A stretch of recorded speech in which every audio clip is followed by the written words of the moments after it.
Hanang ketupat, mau boleh hanang ketupat itu. Tinggal itu bir ide, tanya ke dia tagalan. Bulan ke hana trip, padu minit tagai. Bulan sabit, bulan pertama ya hana trip.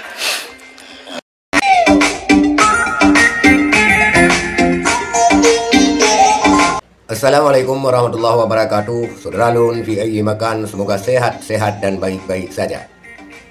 Ramadan adalah bulan yang diwajibkan oleh Allah Subhanahu wa taala berpuasa. Tetapi saban tahun terjadi kisruh di tengah-tengah masyarakat antara satu hari Ramadan. Ada yang mengatakan hari ini Ramadan, ada yang mengatakan besok Ramadan, ada yang mengatakan lusa Ramadan. Dan bahkan sempat viral pada Ramadan tahun lalu, ada kiai lokal di Jawa malah mempersingkat Ramadannya, mempersingkat puasanya hampir 10 hari daripada puasa kebiasaan, dengan alasan kiai tersebut telah menelepon Allah sehingga mereka berhari raya. Tetapi biarlah itu di luar Aceh. Tetapi di Aceh, bagaimana sebenarnya menyikapi tentang khilafiyah? Hari ini puasa, besok puasa, atau lusa puasa. Dan bahkan ada yang jauh hari ke belakang sudah berpuasa. Dan saudara sekalian, berikut ini kita dengar penjelasan seorang ulama kita, ulama karismatik Aceh yang terkenal keilmuannya, bagaimana menyikapi satu Ramadan.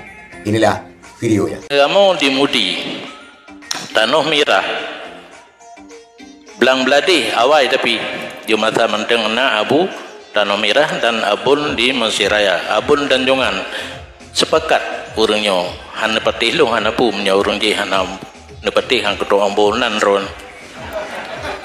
Asai ka di umum le pemerintah kapuasa ju. Itanya hana kekuatan untuk tajakalan bulin.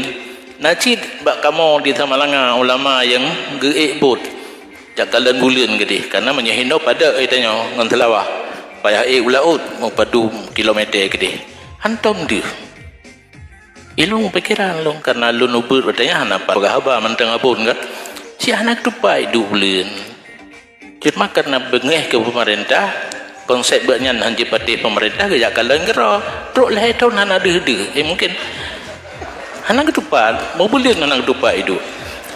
Tinggal itu bir ide tanya ke dia tagalan bulan ke hana trip padu minit tagai bulan sabit bulan pertama ya hana trip hana tu yang tagai yang lemah balu. Penjelasan daripada Abu Mudi Samalanga, seorang ulama karismatik Aceh yang terkenal dengan keilmuannya, bukan hanya dikenal di Aceh saja, bahkan di luar Aceh juga ke luar negeri.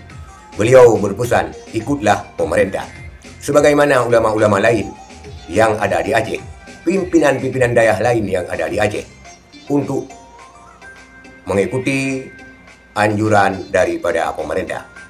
Satu Ramadan berdasarkan ketentuan pemerintah.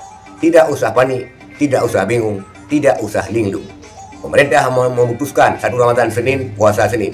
Memutuskan oleh pemerintah Sabtu, Minggu. Itulah yang sepatutnya dan yang sebenarnya. Karena pemerintah mempunyai wilayah syar'i dalam menetapkan